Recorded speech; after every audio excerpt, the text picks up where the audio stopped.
Hi friends, morning time எப்போவுமே ஹெல்த்தியாக start பண்ணால் அந்த நாள் ஃபுல்லாமே ஹெல்த்தியாக இருக்கிற மாதிரியே ஃபீல் ஆகும். அதுக்கு இந்த பிரேக்ஃபாஸ்ட் பிளேட்டும் லன்ச் பிளேட்டும் உங்களுக்கு ரொம்ப யூஸ்ஃபுல்லாக இருக்கும். இதில் ப்ரோட்டீன், ஃபைபர், நல்ல நியூட்ரியன்ட்ஸ் எல்லாமே பேலன்ஸ் ஆகிற மாதிரி தான் நான் செஞ்சுருக்கேன். அது மட்டும் இல்லாமல் வெயிட் லாஸ்க்குமே நல்லா ஹெல்ப் பண்ணும். நான் எல்லாமே தனித்தனியாக தான் செய்ய போகிறேன். எப்படி செய்கிறேன்னு பாருங்கள். நான் பாசிப்பருப்பு தனியாக, கொண்டக்கடலை, காராமணி தனியாக நேற்று நைட்டே ஊற போட்டு வச்சுருந்தேன். இப்போ ஒரு குக்கரில் கொண்டக்கடலையும் காராமணியும் போட்டு தண்ணி ஊற்றி உப்பு போட்டு அவிய போட்டுடலாம். காராமணி சீக்கிரமே வெந்துடும், ஆனால் கொண்டக்கடலை வேகிறதுக்கு கொஞ்சம் லேட் ஆகும்.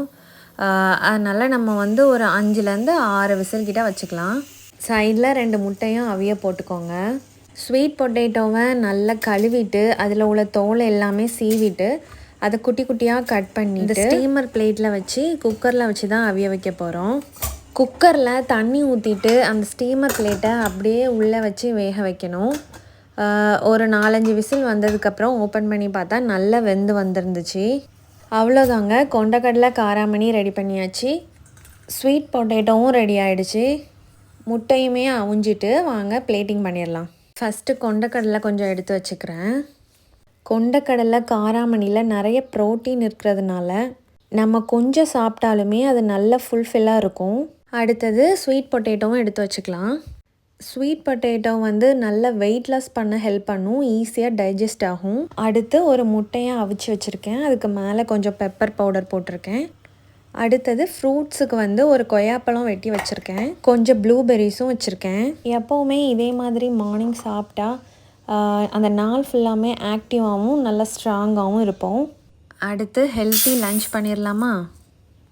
வெஜிடபிள் ரைஸ் தான் பண்ண போகிறேன். அதுக்கு அரிசியை நல்லா கழுவிட்டு கொஞ்ச நேரம் ஊற வச்சுருங்க. நான் இன்றைக்கி பாஸ்மதி ரைஸில் தான் செஞ்சுருக்கேன்.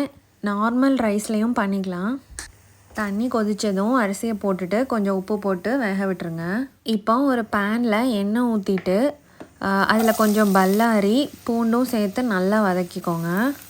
அது நல்லா வதங்கி வந்ததுக்கப்புறமா தான் நம்ம வெஜிடபிள்ஸ்லாம் சேர்க்க போகிறோம். நான் நேற்று நைட்டே கேரட்டும் பீன்ஸும் கட் பண்ணி வச்சுருந்தேன், அதையும் போட்டுக்கலாம். அது கூடவே உப்பும் போட்டு மூடி போட்டு வேக விட்டுருங்க. இப்போ அரிசியுமே நல்லா வெந்து வந்தாச்சு. இப்போ காய்கறி எல்லாம் நல்லா வெந்ததும் கொஞ்சம் ஓரிகானோவும் கொஞ்சம் பெப்பர் பவுடர், பெரி பெரி பவுடர் வேணும்னா போட்டுக்கலாம். எல்லாம் போட்டுட்டு ரைஸையும் போட்டு நல்லா கிளறி விட்டுட்டு லாஸ்ட்டாக கொஞ்சம் மல்லிக்கீரையும் போட்டு இறக்கிடலாம். அடுத்தது கீரை மசியல் பண்ணலாம். அதுக்கு ஒரு குக்கரில் பாசிப்பருப்பு ஊற வச்சுருந்தோம்ல, அதையும் போட்டுட்டு கொஞ்சம் வெங்காயம், தக்காளி, பூண்டு 3ஐயும் போட்டுக்கோங்க.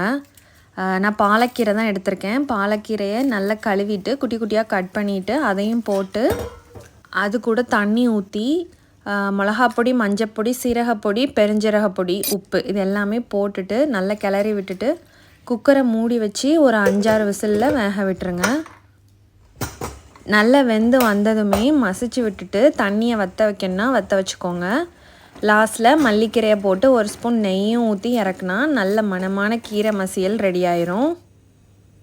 அவ்வளோதான், லஞ்சுக்கு எல்லாமே முடிஞ்சுது. இப்போ பிளேட்டிங் பண்ணிடலாமா? ஃபஸ்ட்டு கொஞ்சம் வெஜிடபிள் ரைஸை எடுத்து வச்சுக்கிறேன். அதுக்கப்புறமா கொஞ்சம் கீரை மசியல் வச்சியாச்சு. அது கூடவே ஒரு ஹாஃப் பாயிலும் பண்ணியிருந்தேன். எல்லாமே ரெடி ஆகிட்டு.